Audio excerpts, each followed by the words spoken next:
everybody, what's happening? It's your girl Constance Carter, and this is Fly Nubian Money, where we help you to master your mindset and maximize your what? Your money. Listen, rapper Boosie has once again sparked controversy. This time, he is claiming that straight men are embracing, listen, come close, the LGBTQ, RSTUVWXYZ culture to gain money and opportunities. His statement has ignited a heated debate. Are men genuinely adapting their public personas for financial gain, or is this just another outdated perspective? Let's see. In today's conversation, we're going to unpack the fact that is there a financial incentive for straight men to conform to LGBTQ trends? How does Hollywood and the music industry reward certain behaviors? That's the real question. Is masculinity being reshaped by cultural shifts, or is this just Boosie's projecting his own biases? It's time to have an honest conversation, so let's get into it, y'all. First up, we have Queen Nomalanga. Who is she? She is the founder of Paths for Our Girls Foundation. Yes. And then we have Miss Queen Black Hollywood. She is an actress. She is a singer. She is a dancer. She is all things Hollywood. And then we have Joe. I thought this was the queen. Okay, we have the King Joe, who is a therapist. And listen, he is an excellent therapist. If y'all need to sit on somebody's couch, that's the man's couch that you want to sit on if you got some issues.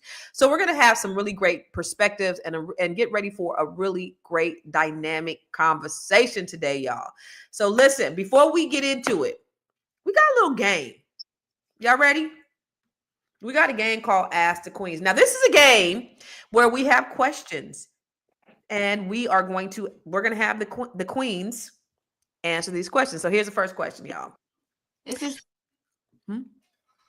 it's the only question, and it's really not a game. It's like literally like people email us questions to answer for them. All right, let's go. Okay. All right. My ex-husband is mad because our daughter said I use child support on my other kids and not mainly on her, which sometimes I do because I don't have enough. I didn't want to create a division between my kids over who got more stuff. He's trying to take me to court over this to reduce payments. Will the judge rule in his favor? Signed, Anonymous. All right, Nomalanga, you are all things family, pro family, pro wife, pro man, pro marriage and family, pro submission, pro all the things. So I definitely want to hear your opinion on this. So the question is it okay for a mother who's getting child support from one father to use that money on all the children, right? Mm-hmm. So here's what you have to also look at. That child is living with the other children, and the electricity that mother pays for that child, it belongs to the other children. The house belongs to other children. The food belongs to other children. So that to me feels straightforward. It's silly to try and once children are in one home, to try and divide things up like that. So good luck to him trying to get that over in court. Yeah. You know what's crazy is I was just having this conversation with my ex last week, right? And, he doesn't pay child support. And so I said, hey, my son wants to go to private school. It's $11,000. You think you could help? He don't need to go to private. Okay, cool. You don't got to pay for private school, but hey, he needs draws, socks, food, electricity. I think you can give me a couple dollars for that too. And that was a whole situation where I got hung up on. However, so anybody who can get child support, I salute you. For me, it's been a little bit of a challenge. Miss Black Hollywood, what about you? What do you think? I think this is interesting because I think I've seen a situation like this before where, a man brought McDonald's to his daughter and the other kids was like, oh, what about us? Mm-hmm. And he was like, man, listen, them ain't my kids. You got to call their dad. And so there was a part of me that was like, I understand where he's coming from because he didn't lay down with the woman and have a baby with her. He did not do that. Right. So he's responsible for this child. And so although I understand like a man is going to step up and be a man no matter what, I do understand that if you're giving your hard-earned money to your baby mama to pay for one of your children and that child. That's it. And they're using it to, like, make sure there's no division. I think there is an unfair part of that. Like, it's unfair technically for the situation, right? It's unfair.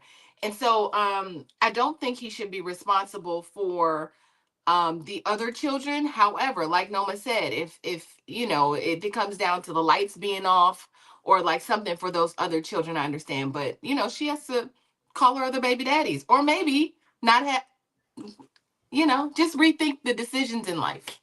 No, my point though was that she's paying the electricity in that house. She's paying the rent. She's driving the kid to school, all of these other things. So she's using all her resources for all of her children. That child who's being singled out gets to share everything in the household, because there's no child support paying parent who's not living with that child, who's bearing the load.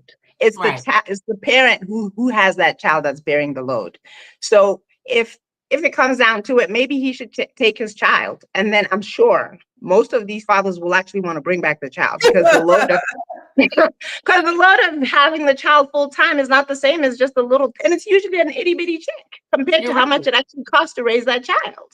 You're right. Yeah, so it should be spent on raising that child as opposed to raising the whole house. But like, if that's the case. Joshua said, then a man who pays child support for a child from a mother with multiple children from multiple fathers needs to have an itemized list of where his money is going in the mother's life in fairness.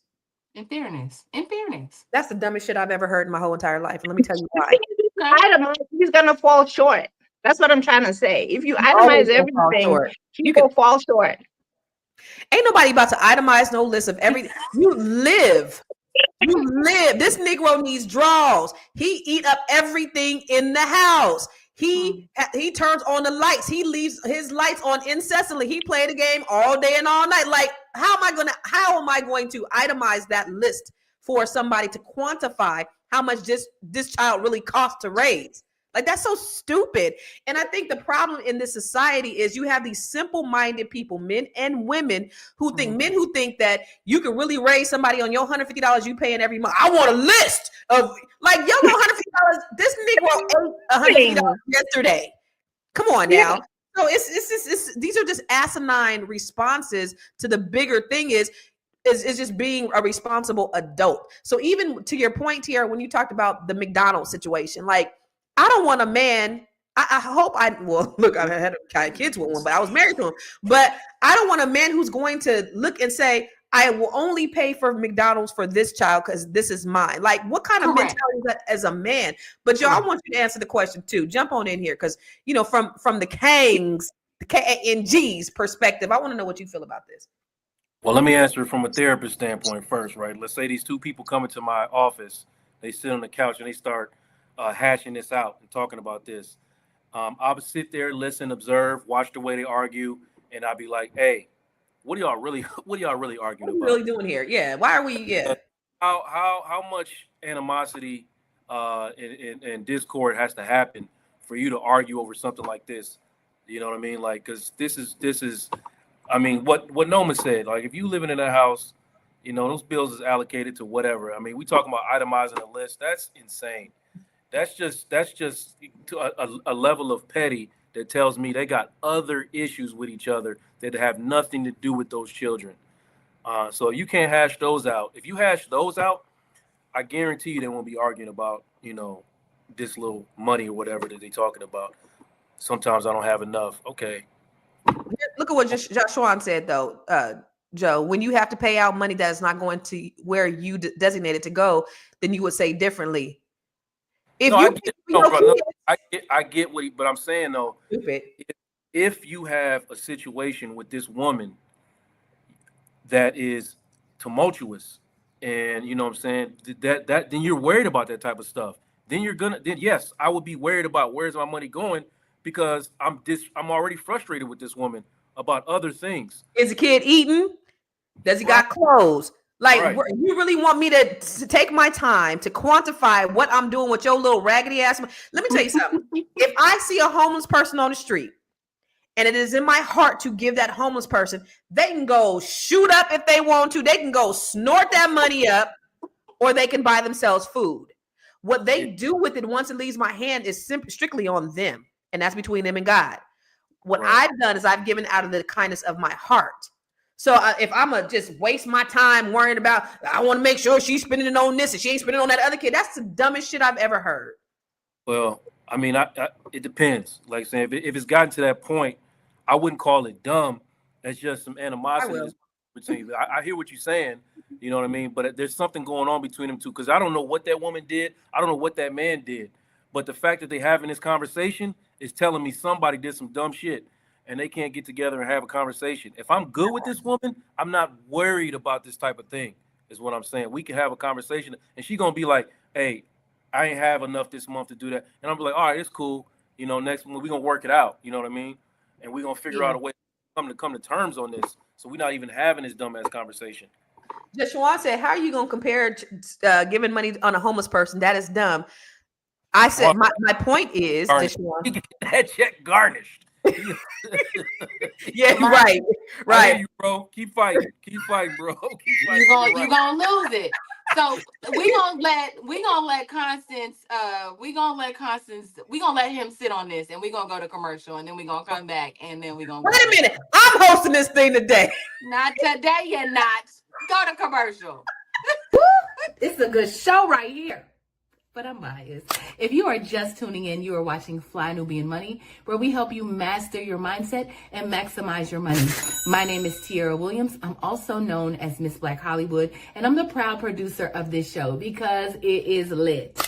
If you want to receive notifications for when we go live Monday through Friday, 1 to 2 p.m. Eastern Standard Time. All you have to do is text the word Queens to 87948. That's Queens to 87948. That's QUEENS to 87948. Also, if you want to grow your money and not blow your money, all you have to do is go to flynubianmoney.com. There's all kinds of resources, there's courses, there's free giveaways. There's just no reason to be broke in 2025. All you have to do is go to flynubianmoney.com. Obviously, you don't want to be entertained here. You want to know enough to grow. Wait, I need to put that on a shirt. You got to know to grow. Got to know to grow. So know and grow with flynubianmoney.com. Miss Tiara, that was a good question. We need to have a whole show talking about that, and we need to invite Josh Schwan and who else was that? Plymouth on here, and we need to talk about it, brothers. And you probably need to sit on Joe's couch about that shit. Mm-hmm. But let's get into it. Let's talk about Boosie. Let's talk about the topic at hand. So Boosie is saying that straight rappers are assimilating to gay culture for money. And if you look at like people like Young Thug, what's really going on? But Boosie's had a long history of like, you know, kind of being, what do they call it? Homophobic. That's the word I was looking for. Thank you. He has, you know, they've called him homophobic. He's more Southern, old school with regards to his thinking. So are we going to throw that out with that's just been him being homophobic, or does he have a real point? Let's look at the video.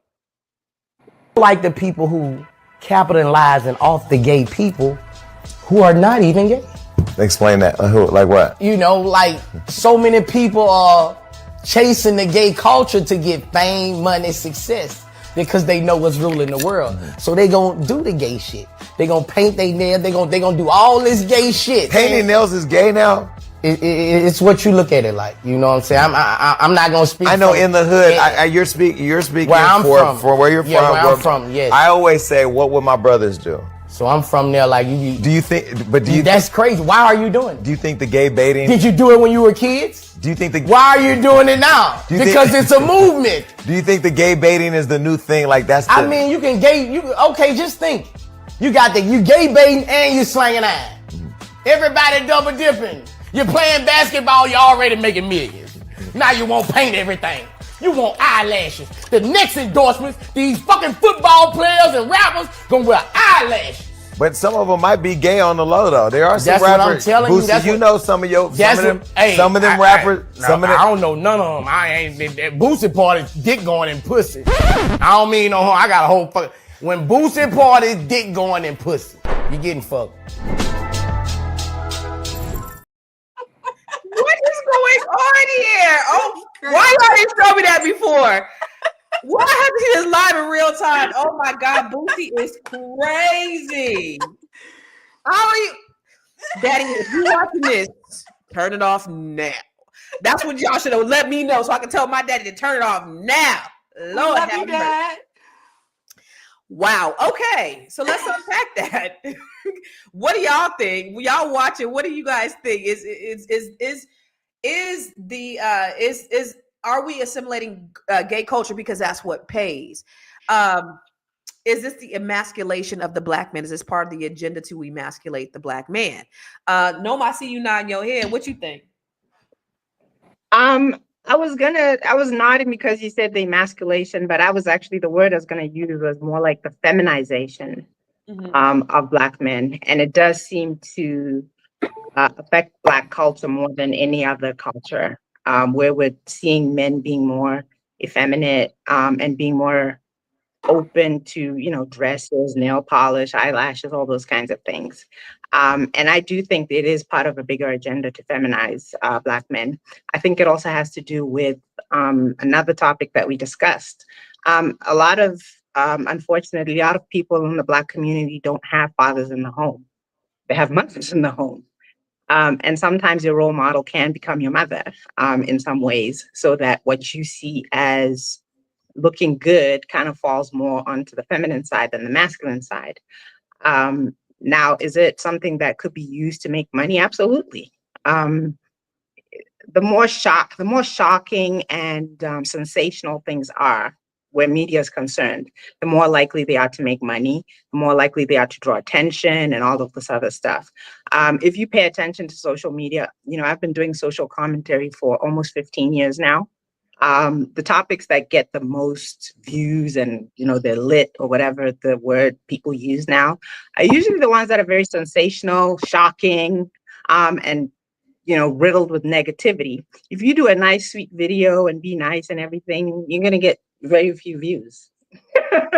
If you start being very confrontational, provocative, shocking and saying shocking things, more people watch. And that's where the money is, where there's lots of people, lots of eyes on you. So for you, Ms. Black Hollywood, I want you to bring out your inner Jennifer Lewis voice and do your commentary so we can get that shock value. Listen. When you know. These motherfuckers just don't know. See, I didn't want to start cussing because Jennifer be cussing, baby. She be cussing. So here's the thing. I think we've seen it there is something to be said about artists or rappers or people who come out and then get opportunities, right? We saw Lil Nas X take his little down the old country road or whatever it was and ride it on up to the Grammys and all types of opportunities. You know what I mean? We saw that. And then we saw, we just see this a lot. I mean, I see men doing things, wearing dresses, and we'll get to the videos with Young Thug because I think it's really interesting. But, rappers are painting nail polish and maybe it's the cultural thing or the generational thing where people are like, oh, it's fluid. The culture now is like, we can do girly things and it isn't considered gender specific anymore. It's just like we're teetering so many lines, like masculinity doesn't look like it did before, according to the world we live in now. So, Joe, with that being said, is that targeted more to Black artists? Or do you remember back in the day where you had your androgynous culture in the 80s? Is this something that's really new? Is what targeted towards Black artists? The feminizing, like Noma Lenga said, or the emasculation, like rappers doing this. Is this like a target towards Black men to some way effeminize Black men? I mean, it's been a thing, right, in our artistry for a long time, but more prominent just amongst Black artists, right? That's the thing that's coming out more, and I don't know how genuine or disingenuous it is, but I would have to really get an understanding of what you define as gay culture before I even start talking about this conversation. You know what I mean? I don't know what that means exactly, or feminizing or whatever. I need to understand exactly what you mean, and then we can talk about it. I say this is all part of a white supremacist agenda to effeminize and to emasculate the Black man. White people are deathly afraid of Black men. First, they look at the penis sizes. That's where racism started. Because they were like this, and then they were like this, and they was like, that's when they started hating y'all. They started cutting your shit off and doing all these things and hating Black men because they were bigger, stronger, better, and all the things. And so this is a way to kind of keep them to feel living their quote unquote, and we'll say it in quotes, superiority. If I can, first of all, take the Black man out of the family by using my tactics, by making sure they're criminalized, giving the Black women, not giving them jobs, but giving them welfare, making sure that they're not in the homes and doing all this. This is an attack on the Black family. So I do believe that they're doing this because this is what the powers that be are telling them to do. And if I can get paid, remember, Tank said our hate isn't the problem. Our love is with these record companies. They don't see a threat in when there's Black negativity, when Black people are talking about raping each other and pillaging each other and murdering each other and all that. They promoting it. They put hundreds of millions of dollars into that. But when we talk about Black love, Black unity, that don't get pushed. And so that's a problem. That's a white supremacist problem that I see personally. Go ahead, Miss Black Hollywood. Well, I don't know if that's necessarily true. I won't say it like that, but let's just go back to the 70s and 80s, like you said, when Black artists were wearing ruffles and crop tops. Prince, people still don't know if Prince liked boys or girls or whatever. He liked girls. Of course he did, but I'm saying that there was a bit of a rock star. He painted his nails. There was a rock star. He was Prince. But you can say that, but I'm saying nobody else but there's a lot of rappers that want to take on those types of personas where it's like, I paint my nails, I push the envelope on creativity. That's what this is. This doesn't mean that I'm embracing gay culture. Boosie is saying that's gay. That's gay. Like, if you do anything that women are supposed to do, it means you're gay. So I guess the question is, does it mean you're gay if you do these feminine things? Big Mac says society is trying to get rid of masculinity. Do you think? Is it masculinity in general, or is it Black masculinity? That's the question I have for you, Dr. Joe. I think everything comes back around, like Tiara is saying, back in the 80s or whatever. I was listening to an interview the other day with L.A. Reid, and he was talking about, saying how to get down with his group. You had to be breed, which meant you had to wear the blouses and, you had to have the curl coming out the back of your cap. You had to be breed or you wasn't really like that. You know what I mean? So everything comes back around, and these are the dudes getting to it. You know what I mean? So I don't know, man. I think we have a loose definition of what masculinity is anyway.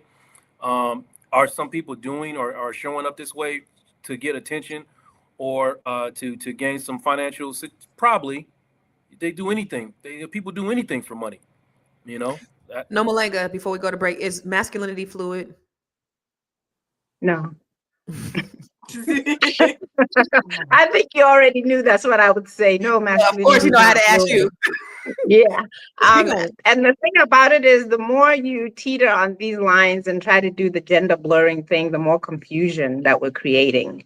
And then pretty soon we actually are having confusion. I remember there used to be this little thing where there was a thing where a woman was sitting there saying, I don't want a man. And then her little son was there saying, I don't want to be a man.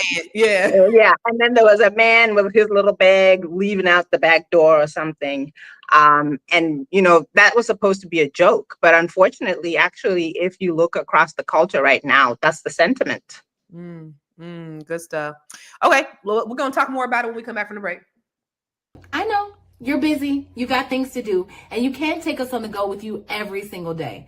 Good news for you. We are now on Spotify. So if you can't watch us, now you can listen to us on Spotify. Search Fly Nubian Money and all the episodes shall appear. All you have to do is like, subscribe, leave a 5-star rating, leave some comments, tell people how you love us so that when other people come along and are looking for a great show to watch, they can find Fly Nubian Money too. One last thing, and just in case you've been sitting under a rock, Fly Nubian Money now has an investment club. We are the Fly Nubian Money Club. It's easy. All you have to do is go to flynubianmoneyclub.com, and I am committed to bringing in top experts from all industries to help you level up. They're teaching us the skills that we need to compete in this market. We often say that nobody is coming to save us, not the government, but guess what? We're coming to save us. I'm coming to save you with the Fly Nubian Money Club. So listen, all you have to do again is go to flynubianmoneyclub.com. We have a 30-day free trial set up just for you, just for those people that are struggling. Even if you ain't struggling, you ain't got to struggle. I'm coming. Okay, let me stop playing. I'll see you soon. She coming, y'all. All right, so it's gender fluid. Oh, you Noma, were you finished with your thought? Yep. I think she's asking you and Joe is gender Yeah. fluid because I emphatically said no. I'm gonna say no, but I wanted to just add this little Masculinity. piece. I'm sorry. I said it's masculinity fluid. I'm sorry. Is masculinity fluid? I'm gonna say no, it's not, because I definitely don't want any of the men that the little Uzi Verts and all those, like the men wearing polish and all that makes me feel uncomfortable. But what I was gonna add to about the whole like culture of okay.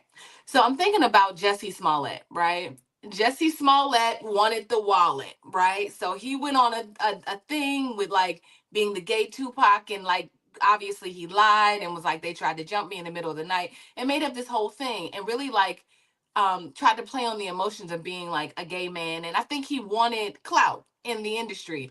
And so it just made me think about like how far people take it. Like you are embraced in this community in Hollywood for being in that secret society. So I think there is something to say about blurring the lines and getting opportunities, because you do appear like not, just right in the middle, a little zesty, but not too zesty. You know what I mean?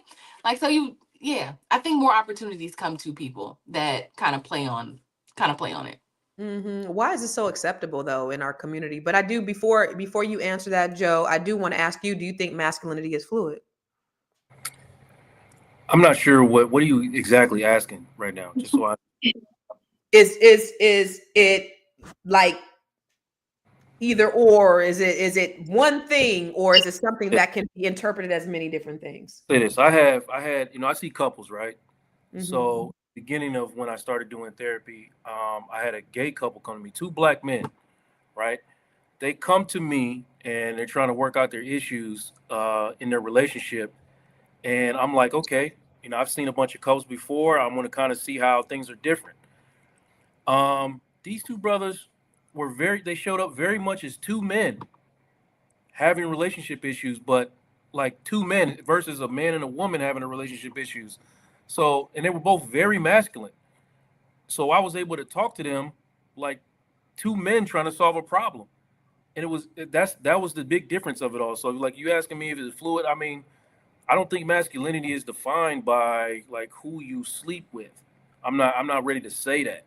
I got other clients and other friends who are black and who are gay who are very much men. If you run up, you will get beat the hell down. Does that make them more masculine? Because you'll get your ass beat by a gay man? Like, what are we talking? I don't understand the conversation or the question in a real way. Okay. I blame Obama.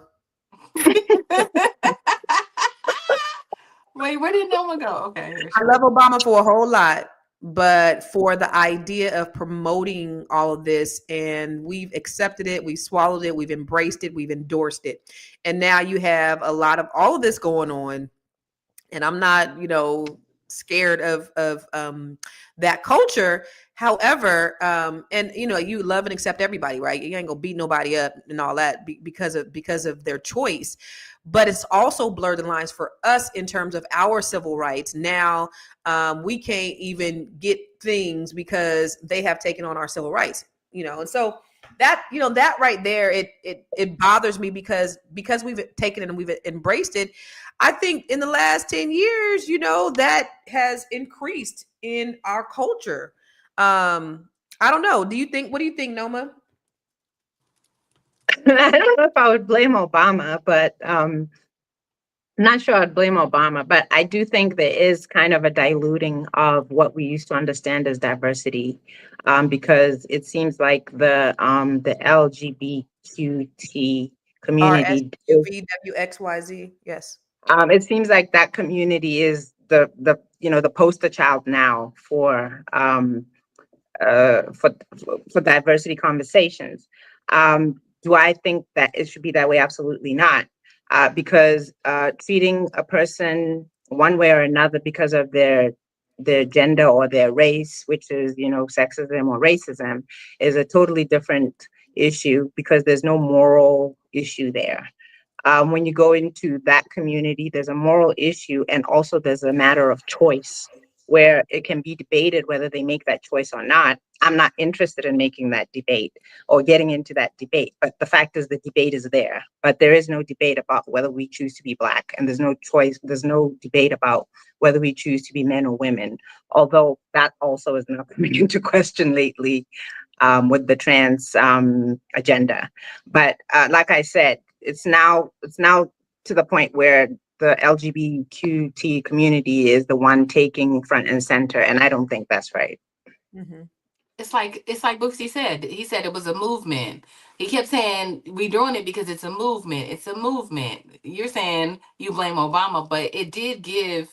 They were able to mobilize in such a way that has really made it cool, made it legitimized cool it to be part. Yeah, legitimized it, made it cool to be part of the culture. My daughter was saying, and I had to take her out of school for this, but when I took my daughter to school, she said that a lot of the kids were it was cool to be gay or bisexual, or some of the kids would even put it on each other, like, you must be gay because but it's cool because I like her. Like, all the kids are leading the blind. Like, the kids are just it just looks cool to be part of that community. Yeah, it's like when I was in elementary school and Colors came out, and then that Friday, then that Monday, everybody's fighting, talking about you a blood or cuz. Yeah. Like, it just was popular. It was crazy. Like, y'all don't know nothing about what's going on outside of Brooktree Elementary School in the suburbs of San Jose, California. But now y'all fighting and gangbanging. It's crazy. Yeah. Let's go to this next video. The first time I ever wore a dress, at that point I didn't even know it was a dress. That wasn't a dress. On God, because I know what my version of a dress is. It's kind of like a coat. When you do put on a dress, is that more for shock? No, it's just like, I wanted a cheetah print long shirt. I couldn't find one. I seen this, I'm like, yo, this is the closest I'm gonna get to it. It stopped me from judging people, because it's like, people judge me and people say gay, but it's like, if people think that I'm gay, they already misjudged. And the only reason why you listen to his whack ass music is because he got on a dress. And that's the reason why they push it. It's part of the agenda, in my opinion. What do you think, Noma? I don't believe for a second that you can wear a dress and not be sure you're wearing it. Not for a second. There's no way. And I think, we're obviously being funny there, but that's part of the thing that I'm talking about with that gender blurring thing. Now we're blurring the lines to the point where somebody can say with a straight face that he didn't know that he was wearing a dress. When it's more defined that this is a dress, these are pants, not that women shouldn't wear pants, but when it's more defined what one side is and the other is, there's no confusion. And he didn't mean it, but he actually showed us that creates a lot of confusion. How can you be a man and not be sure whether you're wearing a dress or not? And if you really are a man that doesn't want to wear a dress, if there's a question about whether this is a dress or not, you'd stay away from it. Joe, do you think this influences our young men? For sure. I mean, I will, yeah, I can admit to that. Obviously, today's, for some reason, for whatever reason, the Black celebrity, especially the Black rapper, the young rapper, is a hero to the culture. And because they got the bag and they're getting all the girls, people try to move in the way that they move. So yeah, I mean, it's influencing, but as far as like being a spokesman for gender or fluidity, I don't take anything, almost nothing that the Black celebrity says seriously. He or she is seriously a detriment to the community overall, for the most part. So I'll go to the streets and talk to the brothers and sisters out there living in the real world. And that's the reason why it's so important to have parents who have influence over their children, because if not, then you will have that influence. Do you think that, Tiara, that more people are, let me just say it, like turning gay because of this whole push to be gay? You're muted. Yes. Yes, the answer is yes. I think, like I said, like Boosie said, it's a bit of a movement, and people are curious. Do I feel like at some point maybe Young Thug dabbled? I don't know. They released some video or some text messages of him calling one of his homeboys hubby and all of that. Like this was a real thing, right? And so I just think it's interesting. But it is a movement, and I do believe that, like everything else, we're watching television, and even with that, it's like pushed more. It's pushed everywhere. When I'm driving down the 101, there's this billboard of a man like kissing a man. Like it's like, wow, this is really, man, this is a thing. Like they A are lot. really pushing this thing, and it's a lot. And it's like really in a sexual suggestive way. And I almost was like, let me just cover my daughter's eyes. But like I said, we went through a thing where my daughter felt confused. She felt conflicted, like she had to choose. We were 11 years old when she felt like, oh, I got to choose my sexuality. I was like, we're not even thinking about that. What are we What are we shouldn't even talking be about? thinking about. Let's just be 11. Let's be Yeah. 11 and let's enjoy our lives and to figure all of that out later. You don't have to choose today. Yeah. She was like, okay, Mom. Remember that show, How to Get Away with Murder? And I love that show. It was such a great show, but I had to stop watching it because they would have more homosexual sex than they would have heterosexual sex. Like it was too much. Like every episode, they got these guys effing. And I was just like, this is a lot. And I can't even get to the storyline because every show was two dudes kissing or effing. Yeah. When you talk about it being pushed, I mean, there's just an overload. No matter how do we shield our children in this society with so much access to so many things? How do you you're a great mom. You're pro marriage, pro family. How do you do that? Well, our two oldest kids, actually didn't go to normal school. We were homeschooling them. And that was one of the contributing factors. Another contributing factor was that we tended to live in neighborhoods that were predominantly white, and we didn't feel comfortable putting our children in school because they were experiencing so many negative and hateful things. But I think to answer your question, the most important thing is, and you alluded to it, Constance, earlier, is that the child has to have their parent as their primary influencer. And when our children were in school, some of the time, I was, even as a working mom at the time, there's a time that I worked, I would make sure that I would take days off, go on their school trips. I used to be the classroom mom. I was there. So was their father. And that's really the only thing that you can do is you have to be the primary influencer of your children. You can't shut them out. You can't shut the world out, but you can interpret things for them or interpret things with them. You can unpack their day with them and understand where their mind is and clear up the confusion. This, of course, is based on your values and doing your best to make sure that your children understand the values that you have as a family and keeping those front and center so that when they come across things that are the opposite or are not the same as their values, they understand the difference. Agreed. It's you. Yeah. You have to be the first. Now, let me tell you something. I don't know what my kids are going to do once they get out on their own. I have no idea what choices and decisions they're going to make. But I know that when they're in my house, my boys are not wearing fingernail polish. I know that when they're in my house, ain't gonna be no dresses going on up in here. They know, and when they in my house, they not gonna walk around doing certain things that I don't believe young men should do. Now, I'm gonna raise them to the best of my ability.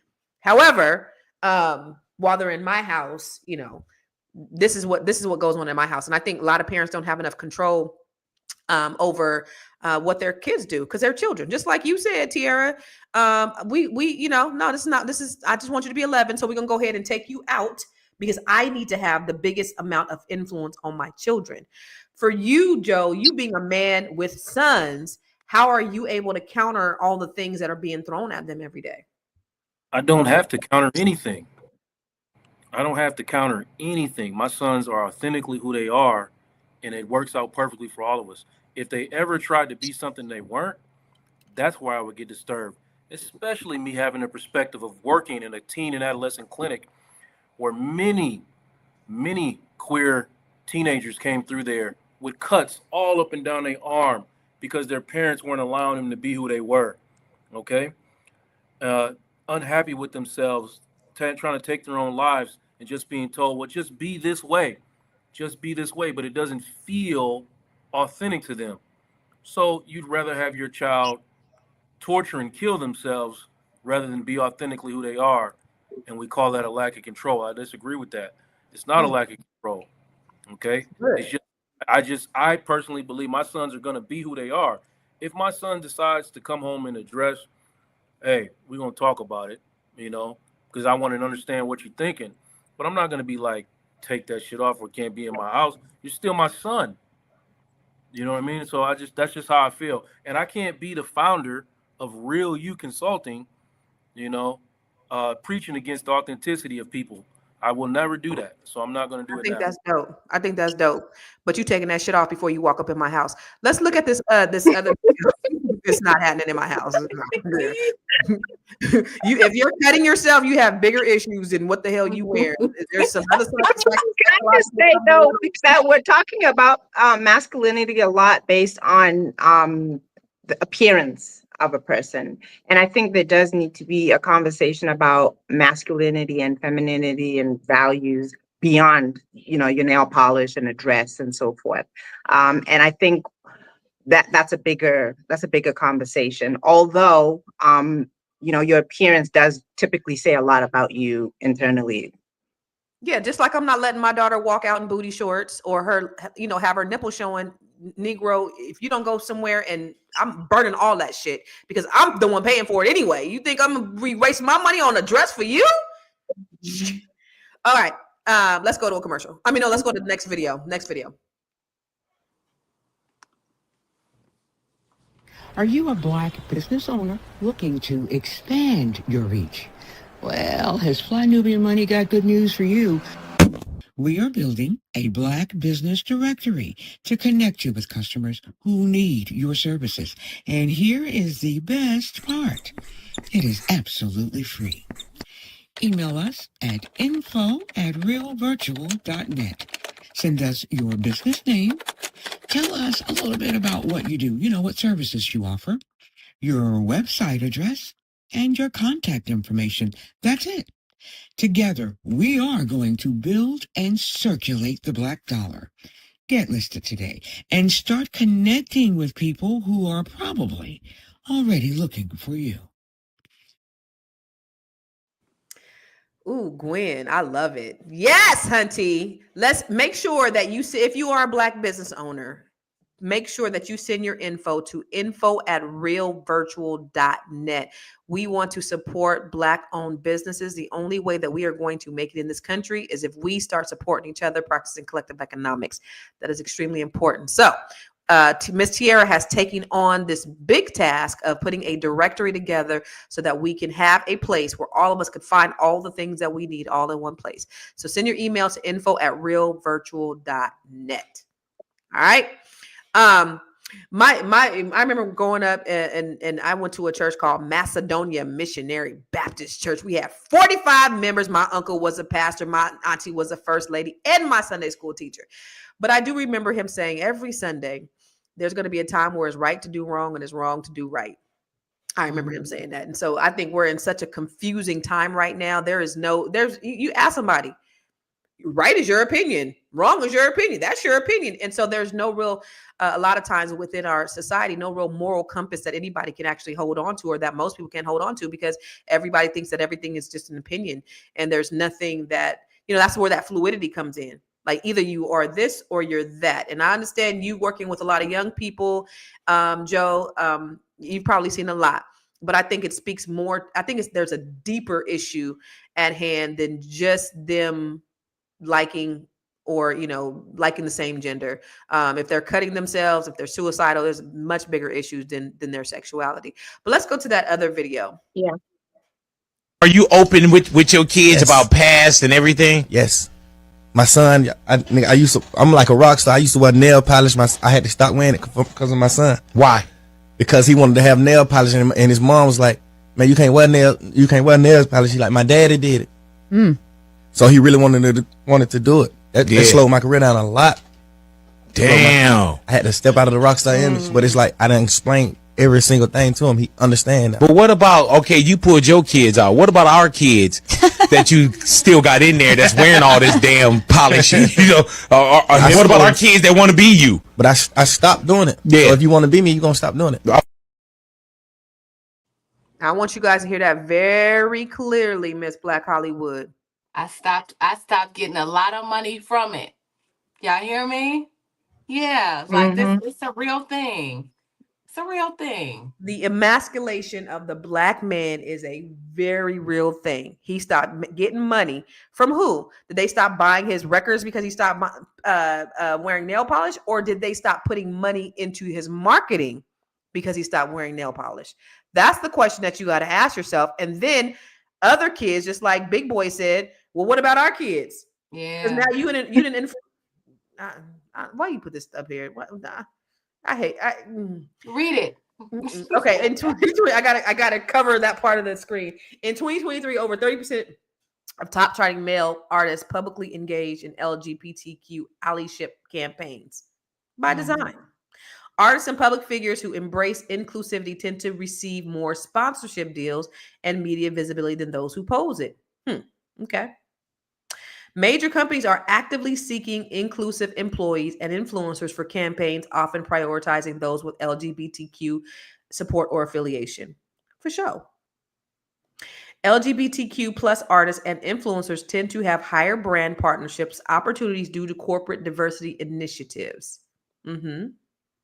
Studies show that LGBTQ representation in media has increased by 50%, Obama, over the past decade, with brands investing millions in inclusive campaigns. Now you can't walk down the street without seeing a billboard with people kissing, or you can't see a good show on television without two men effing. It's like, come on, man. It's horrible. It's horrifying. And honestly, I'd rather go without seeing any sex on the screen than have to see same-sex sex. Right. Because I mean, let's just talk about it. Heterosexual situations is also uncomfortable when you're next to your daughter, and people are like, you don't want to see all of that either. So you're right. Yeah. Joe, Joe's face, Constance, I can't ignore Joseph's face. So I need to just see what's up, Joe. I'm just listening, man. I mean, I hear all the things, you know what I mean? And my mind is going from here to there. And I'm thinking about Beyonce. I don't know if y'all been to her concerts lately. You know what I'm saying? But hey, she's making music for, I mean, it's I just look at it like this. I'll just say this and I'll be off of it. I don't want to say nothing. Keep talking and I'll come back in later. Beyonce's Renaissance album was for the queens. It was for right. So we mad at her too. I mean, I get what some of these guys are doing is definitely catering, right? I get it. Some of it is over the top, and some of it is just to get the bag. I am not in line with that. Like I said, I'm with authenticity. So if you're being something you're not in order to get a bag, that is corny to me. That is cornball shit. So I agree with that part of it. But there's just a lot going through my head right now, and I don't feel like I can communicate it effectively. So I'm just giving myself a little time. So Joe, here's my question. So he's saying that he was painting his nails and engaging in some we'll call it like LGBTQ-ish behavior, right? And that wasn't necessarily him. He's saying, I ain't never been gay. I'm not gay at all. But in a lot of the rappers, that it gives this like fluid. When we look at Lil Uzi Vert and all of those guys are just, it's weird, and the style of it all is weird, and it's it blurs the lines. So do you think that him saying, yeah, I mean, I'm not gay and I don't want my son to wear nail polish, so is that him he's not being authentic, right? So are we saying that corny? What he just said was corny as shit. It was corny. And all the guys that pretend and act like that are equally as corny. But also say this, as a father of two sons, like we mentioned earlier, I'm present.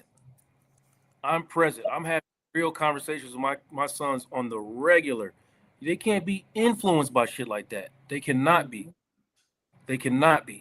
So, I mean, there's a deeper issue than just, I saw some stuff on TV to get a bag. But what he just said was corny, and I would say that to anybody emulating this dude. You are corny. It doesn't make me, not an ally, or I'm denouncing allyship. But what you're doing is not. It's corny. I don't It's know how to. inauthentic. Yeah, it's inauthentic. It's corny. No, but what do you think? This man sat here and said, "I lost money because I stopped wearing nail polish." He calls it a Well, rock I star mean, life. yeah, it's kind of what I said in the beginning, that money is going to go where things are more shocking, more sensationalized, and if he's going to act normal, nobody's going to promote that. But the other thing that I wanted to say was, we do have to kind of balance this conversation in the sense that a child who is exhibiting behaviors that you don't necessarily agree with as a parent, the parent isn't rejecting the child. There's actually a saying in Setswana that says, "Ngwana ke a mo rata, maitseo ke yone ke sa bating." It's actually saying, I love the child, is the behavior or the manners that I don't like. And I think that's possible to do, is to be able to have that balance of, look, I love you, my child. I'm not rejecting you, my child. There's so many other things beyond being gay or effeminate or gender blurring. You see the child as a human being and you address the human in that child. Just in the same way that if your child was throwing tantrums and you wouldn't stop loving them because they threw the tantrum, but you would certainly not accept that tantrum. You have, if they were being mean, throwing things, violence, lying, whatever it is that is deemed unacceptable in your household because of your values, you're still able to say that to your child and not send them to cutting themselves. Now, in terms of whether it's authentic for a child to be gay or not gay, under 18 years old, it's what Tiara said earlier. It's like, can you be a child first? Can we focus on growing up, learning how to get along with other people, learning how to be kind, getting an education, learning how to be cooperative in a family environment, in the society. Oh, there's so many other things other than who you're going to sleep with. And that can take a bit of a backbench. I'm not even having the conversation about dating in terms of my we have a 9-year-old now. We're not talking about whether he should date and all that other stuff. We joke about it, that he should get a wife and all that, but we all know that that's much further down the line. And the things that we're addressing and talking about right now don't have anything to do with his sexuality.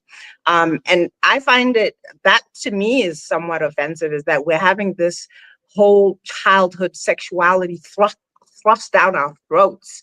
And, he feels this or she feels that. No, there's other things. There's other things to a human being. And you can show a human being that you love them, that you appreciate them, you value them.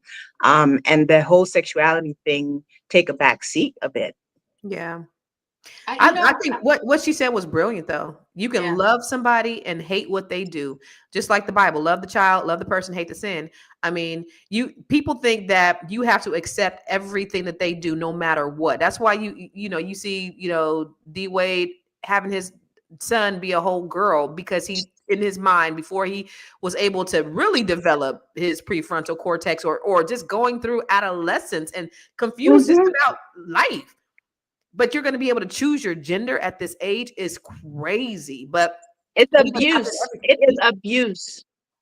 I just think about in the 80s and the 90s when I was growing up, and we really didn't have the language for any of this. And I think exposure has made a difference. There was this one, like, Raymond used to come. It was my auntie's friend. I didn't even know what being gay was, but he was a flamboyant Black man. He used to come to the house and be like, honey, with all the earrings and all the things. And I used to just be like, wow, look at Raymond. I didn't know, right? I didn't know what it was. I didn't know. I just thought he was funny, and he was like outlandish, and he was clever to, like all the things that I know gay men to be now. But, I just think it gave us a chance to grow up without. I think it's important to say stereotypical gay men, stereotypical, because Joe just said that they can just be normal Black masculine men and be gay. So it's the stereotypical gay man. Yeah. But I didn't know. I mean, I think it just left room for us to be able to develop. As soon as I took, and I'm just gonna say this, and I want Joe to talk because he is just it's coming out your pores, brother. But when I brought Lauren home and just had her in the environment around her mother and her father and us just, pouring into her, not that we weren't before, but just like making sure that we recentered her, got her around Black children because, here in California, it makes a difference. It really, we seen a difference in our child, complete difference, a complete 180, all of it, right? Because I knew genuinely that's not who she was, but I also knew that if the kids were throwing these things around and there's pride flags everywhere, and it's cool, it's being marketed as the cool thing to do. Absolutely. So we have to take her out of that, and now she don't talk about that shit at all, ever. She'd be like, So, Joe, I definitely want to get you chimed in the conversation because somebody said Joe seems to be struggling. You got something you want to tell us, Joe? We're going to talk about it after the break. Hello, Fly New Bill Money Club. My name is Aisha Verzi. I'm an expert in life insurance, and I've been doing this for the past decade now. And this coming Saturday, March 22nd, from 11 a.m. to 1 p.m. Eastern Standard Time, we'll be coming together to discuss on how we can leverage life insurance to grow our wealth, protect it, and transfer it properly. If the banks can do it, we can do it as well. So being your own bank is something that we all need to learn about. So I hope that you will join us this Saturday to learn how you can leverage a life insurance policy to protect your family's wealth, build it, and also transfer it properly. Looking forward to seeing you all there. It will be a great, great discussion this Saturday. Fly New Bay Money Club. We'll see you there. Woohoo! Yay! All right. So make sure you guys sign up for this Saturday if you want to learn how to build your own bank, make your own bank. Miss Aisha is going to be telling you all about it. So sign it. So chime in, sign up. Let's get it popping. Y'all, we got to take our money out the bank. They're giving us 0.23% interest on our money. And you can actually generate compound interest on your money if you did it the right way. She's going to show you all about it. All right, Joe, you struggling? No, I'm not. Well, maybe a little bit, but listen, I think all this is what, okay. But until you have been on the front lines or standing over your child in the hospital as they have tried to take their life, if you imagine your child attempting to take their own life, I've seen that over and over and over and over again, and been on the front line of that. I've had conversations, family sessions, sitting across the table from a child and a parent, having this very discussion that y'all are having right now, and the child desperately just wanting to be themselves and being told some of the things you are told, that y'all are saying, hey, fine, if you want to live a certain way or you disagree with certain lifestyles, that's cool. But what about your child? Are you willing to sacrifice your child for your beliefs? It's cool to say what society's doing. I'm talking about your child.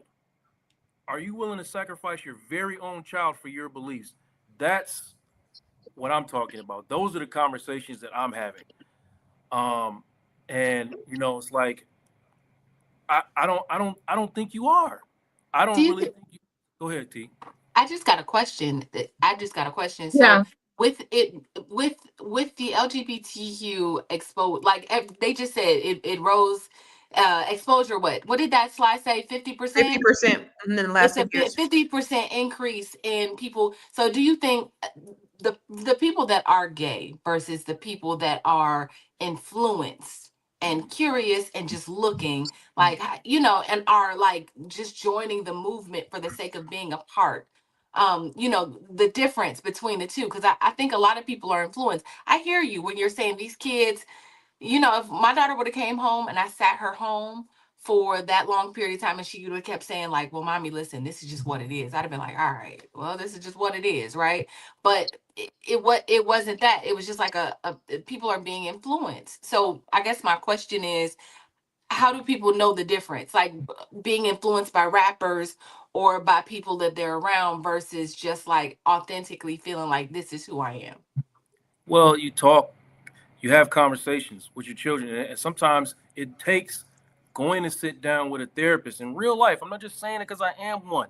You have the conversations, and sometimes people are just going through a phase or being influenced, and then they come out of it and they're not that no more. That happens. That absolutely happens. But some A lot people of them will grow out of it, but then they've adopted what society has put. Like how many of us when we were growing up knew girls who was tomboys, right? And then they grew out their.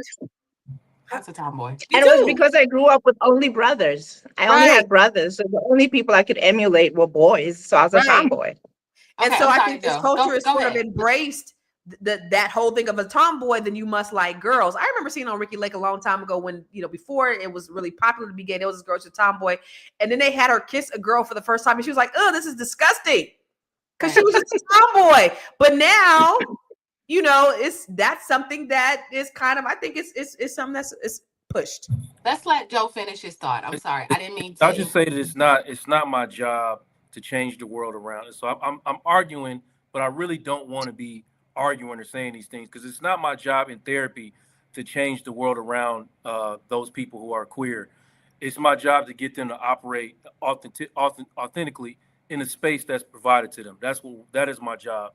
But sometimes it's difficult when you're a teen because you don't have any say so in your living arrangement. So like that's where the struggle comes in. That's all I'm saying. But ultimately, you're gonna have to even if your parents aren't affirming to you and not going with the flow, you still have to figure out how to operate in that space without wanting to die. But it's just frustrating sometimes when I just hear the fact that we can't open ourselves up to the possibility that hey, it is what it is. Like Tiara just said, like this is what it is. So. But if you want to die, I think there's some bigger. I have a question for Joe. Saying that, Constance, but you haven't been. Have you been there? Have you been to that? I haven't. But here's what I will say. I think you guys.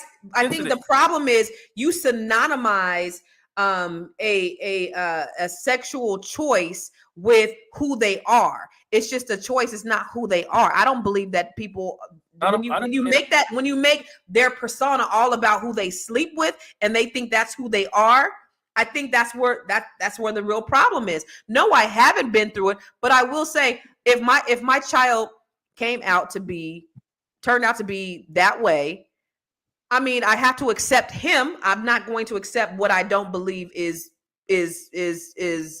what I believe in, right? But I'm not going to kick him out. I'm not going to ostracize him.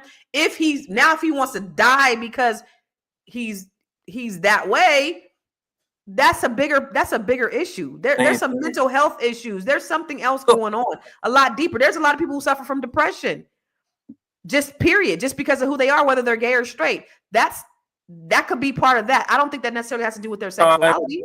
Sexuality is the underlying issue. Yes, you're right. Sometimes there's other things going on, but sometimes that is it. Your sexuality is your underlying issue, and that is what's causing your depression. Both things can be true. No. I was gonna ask Joe, and maybe you don't know the answer because you can't answer for the whole country. But I was curious to know if that issue is more prevalent amongst Black teens and Black young people than the general population. Then I was also curious to know if it's more common amongst just the LGBTQ people to be depressed and suicidal, and the issue just be their sexual orientation.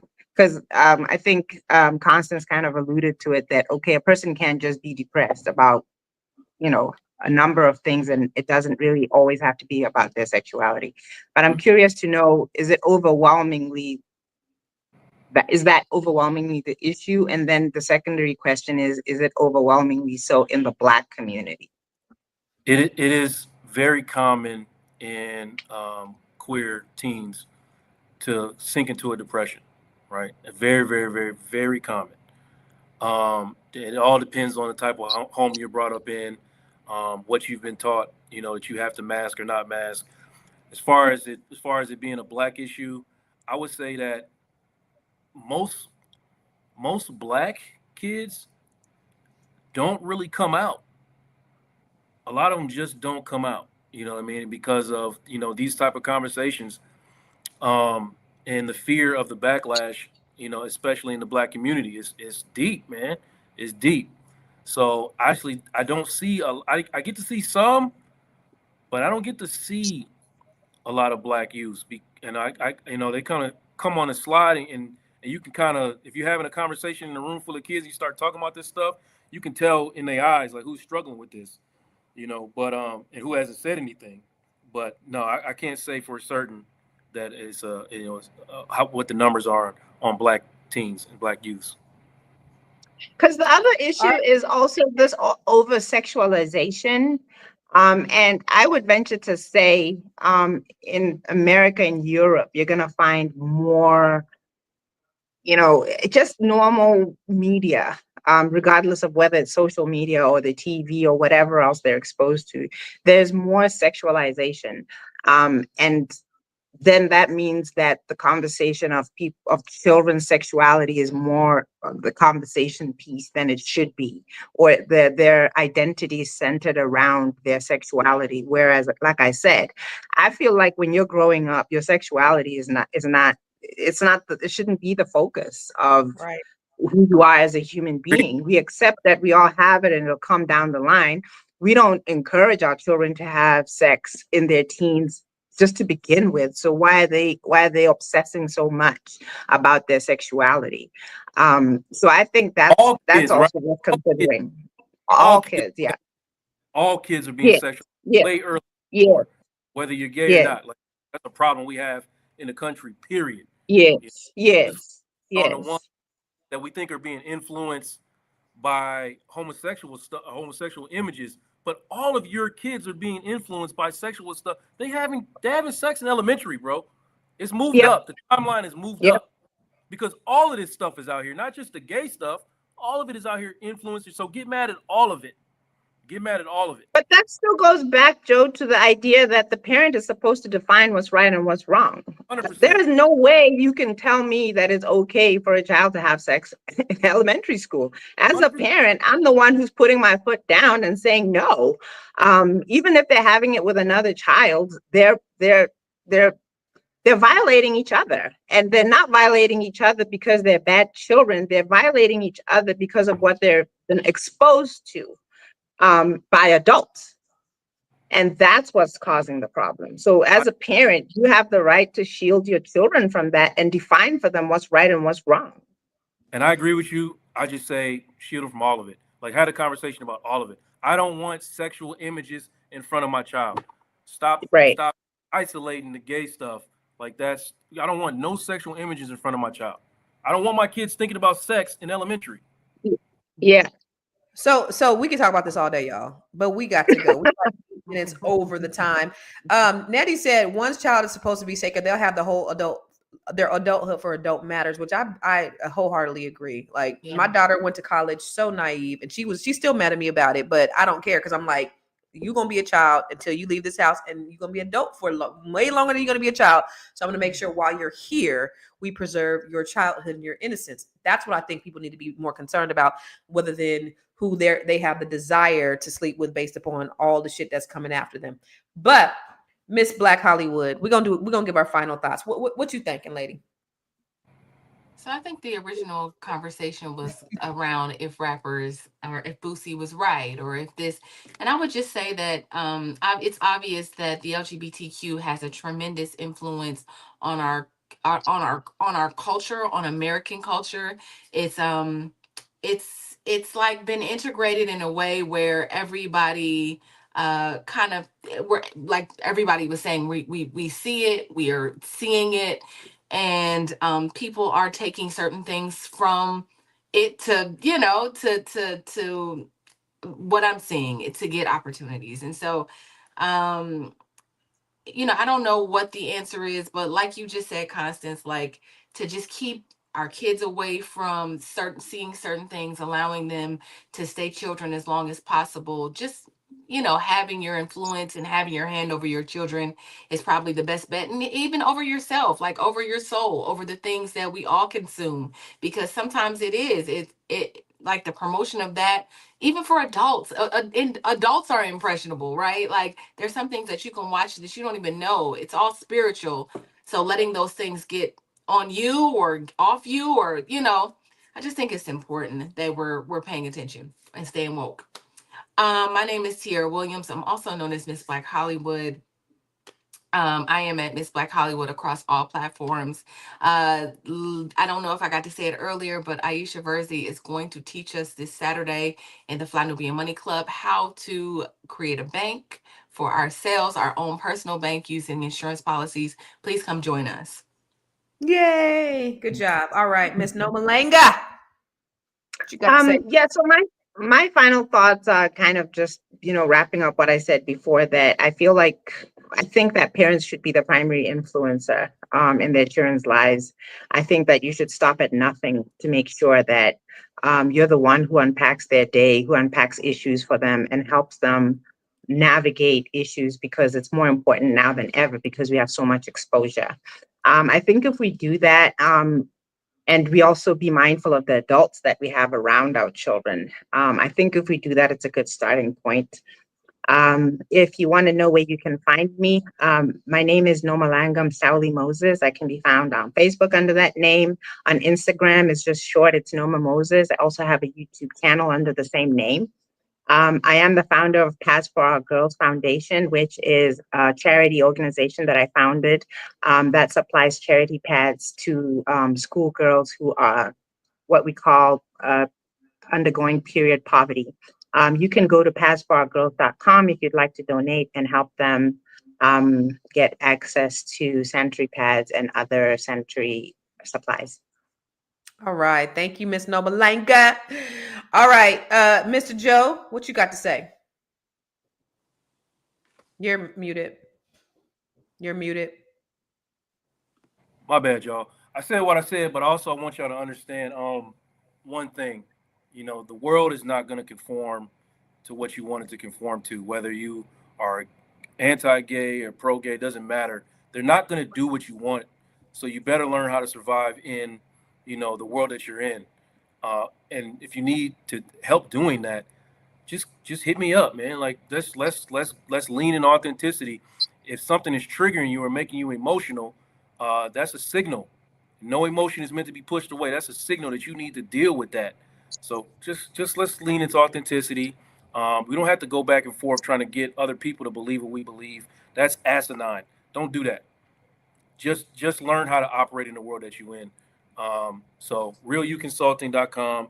Tuesday nights we doing vulnerabilities and new sexy. Had a great conversation last night about the black celebrity versus the drug dealer. It was really, really good. I encourage y'all to go back and listen to that. Who's hurting the community more? And Joe Corley on all socials. Holla at me. Ooh, these comments is popping, y'all. Y'all are really invested in this topic, which is awesome because we could talk about this another 2-3 hours. And the varying opinions, I think it all goes back to what works for you in your household. And what works for you in your household may not work for me in my household. It may not work for Tiara, Joe, or Nomalanga, but make sure that you're managing your household so that you can make sure that your kids are safe and sane and they have sound advice and they're not influenced by outside influencer. Today's conversation shows just how layered this discussion is, whether Boosie is onto something or he's just stirring the pot. One thing is super duper clear. Money moves the culture. Money moves the identity. At the end of the day, people should have the freedom to be themselves without feeling pressure to fit into any financial or social mold. The real bigger question is, y'all, who's really benefiting from the narratives? I told y'all in the beginning, it's one of emasculation, in my opinion. It's one to try to feminize the black man, in my opinion. But is it the artists or is it the corporations or the audience that's being sold on the image? I believe it's the corporations. As always, we love to hear from you. So make sure you continue the conversation going even after the fact. Keep those comments in the comments. And don't forget, Fly Nubian Money is where we help you to master your mindset and maximize your what? Your money. We're here every day, Monday through Friday, 1 p.m. Eastern, 11. 1 p.m. to 2 p.m. Eastern Standard Time. And then what, 10 a.m. Pacific? What time is it over there? Yeah, 10 Yeah, a.m. 10. Pacific. Yeah. So make sure you listen to us every day. You follow us, you subscribe to all the channels, and we are on Spotify. So be sure to search for Fly Nubian Money on Spotify. If you can't watch us live, or if you can't watch us while you're driving, you can listen to us. As for now, we are going to be back tomorrow with a totally great topic, which I don't know what it is. I ain't going to be here. However, we know it's going to be lit up in this piece. So you guys make sure you tune in tomorrow. We'll see you tomorrow. Same bad time, same bad channel.